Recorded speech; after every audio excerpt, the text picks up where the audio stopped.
Regents Review, January 2018, problem post number 2. This video's guest of honor will be Michael Jordan.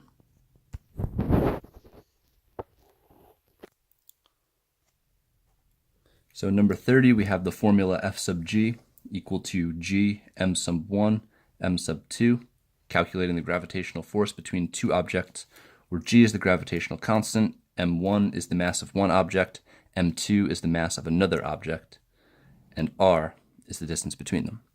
We need to solve for the positive value of r in terms of f sub g, g, m1, and m2. All right, so pretty much this formula just wants us to take this equation with all variables and isolate the r.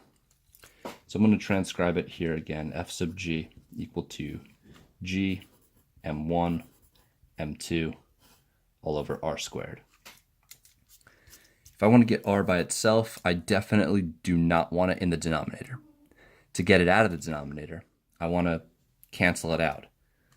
So to get rid of dividing by r squared, I'm going to multiply by r squared. This way these two will cancel each other out.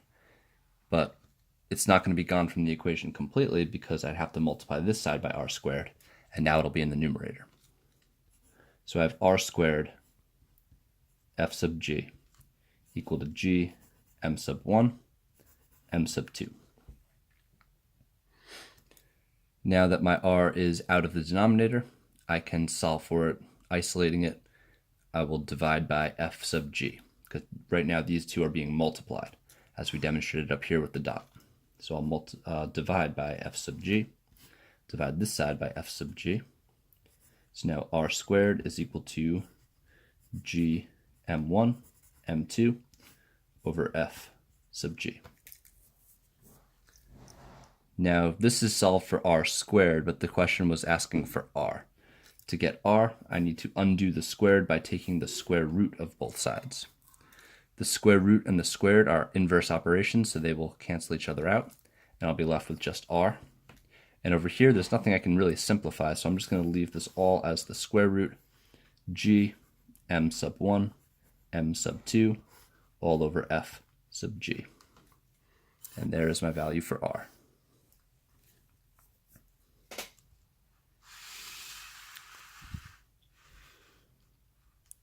Okay, 31. At Mountain Lakes High School, the mathematics and physics scores of 9 students were compared as shown in the table below. So we have math scores, physics scores, and we want to state the correlation coefficient to the nearest hundredth for the line of best fit for these data. In order to get the correlation coefficient, we're going to need to use our statistics lists, enter them in, and calculate the linear regression. So let's do that. On our calculator, we're going to go to Stat, and we need to edit our lists. If you have something in your list already, you can highlight L1, hit clear, and when you go down, the list will disappear. So let's enter mathematics into list 1.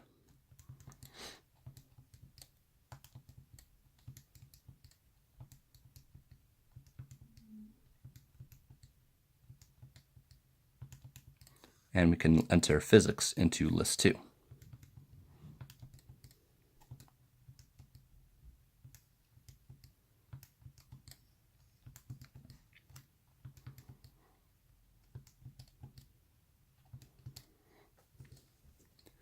Okay, I can see that my lists are even, indicating I didn't miss any entries. It's waiting for the 10th entry, meaning I have 9 numbers to confirm. 1, 2, 3, 4, 5, 6, 7, 8, 9. Okay, to state the correlation coefficient, we can calculate linear regression, but when we do so, we want to make sure that our diagnostics are on. To make sure diagnostics are on, we'll go to Mode, and I'm going to go up to Stat Diagnostics. Right now mine are off, so I'm going to go over to On and select On by hitting Enter. Once diagnostics are on, we can go back to Stat, over to Calc. Option 4 says Linear Regression, so I'll select option 4. It's using list 1 and list 2. That's good, so I will calculate. And here I have my regression equation, and my r value is going to be my correlation coefficient. So here I have r is equal to 0 point. It wants the nearest hundredth. That's 2 decimal places. So we'll have 0.92. And that's all they want for the top. For the bottom, they will now want us to explain what the correlation coefficient means with regard to the context of this situation. So this is saying that mathematics and physics scores have a strong positive correlation, meaning the better you do on the math test, the better you'll probably do on the physics test. If you do pretty poorly on the math test, you'll probably score poorly on the physics test as well. So let's explain that. First, there is a strong positive correlation. Positive.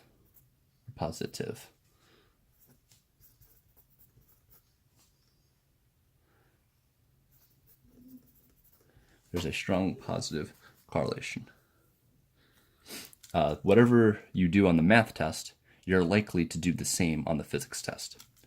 So I'll say one's score on a math test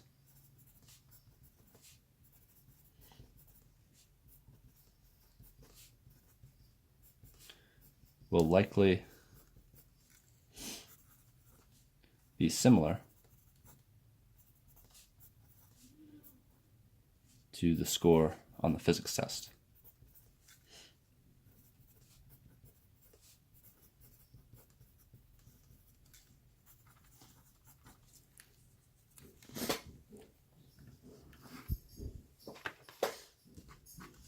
Okay,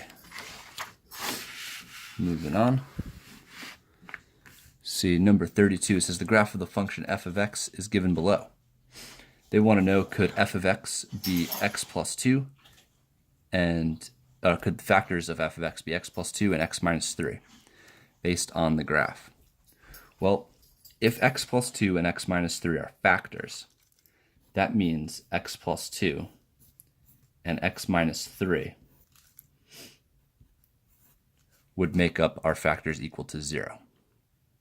From the factors, we should be able to generate the roots by using the zero product property. From here, we can say x plus 2 is equal to 0, and x minus 3 is equal to 0. That was Bart. Ay caramba, indeed. Solving, we can subtract 2 from both sides and add 3 to both sides. Duncan, why are you crying? What's wrong? Yes, you are very cute. A lot of extra guests of honor in this video. So x is equal to 3. So here are my two roots now. I have my factors, x plus 2 and x minus 3, and my zeros or my roots should be -2 and +3. Based on my graph, I see that that is absolutely true. At -2, I have a root, an x-intercept, and at +3, I have an x-intercept. So I will say yes. Now, this says explain. What I've done here is justified. This is just me showing some math work. When it says explain, I gotta write some words. So yes,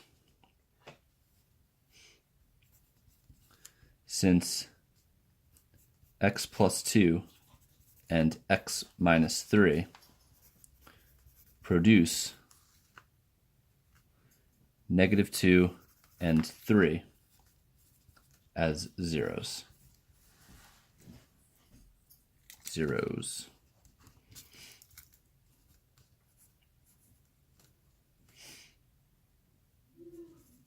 Or x-intercepts. Okay, so we showed that we had -2 and +3 as x-intercepts on the graph. And if these are the factors, these factors produce the x-intercepts or zeros, -2 and +3.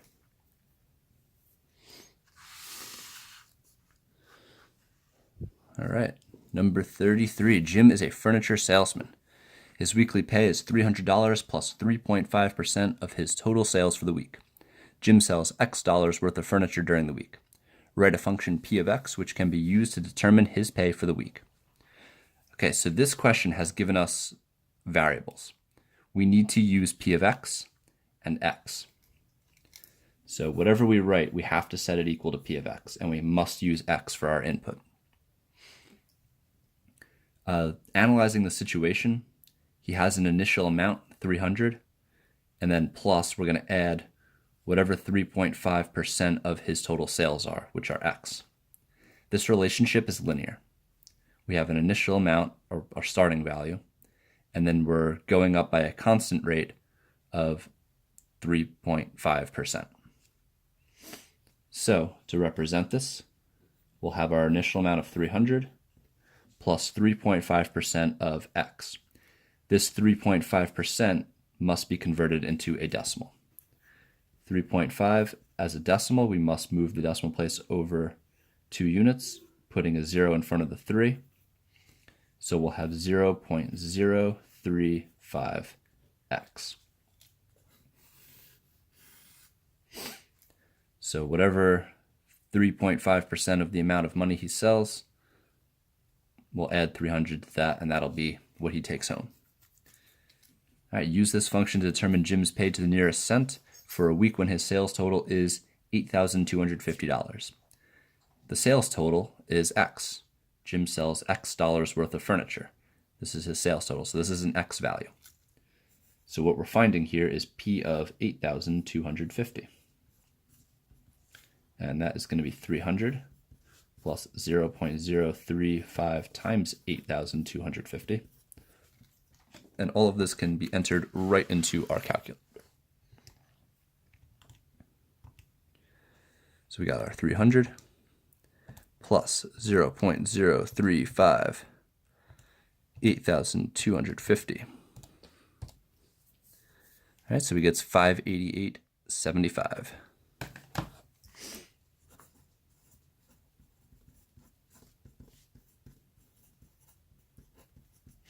So 588.75. So nearest cent, 2 decimal places. All right, and I believe that is the end of this problem posed. What happened to Michael Jordan? There he is. Gonna dunk on this problem.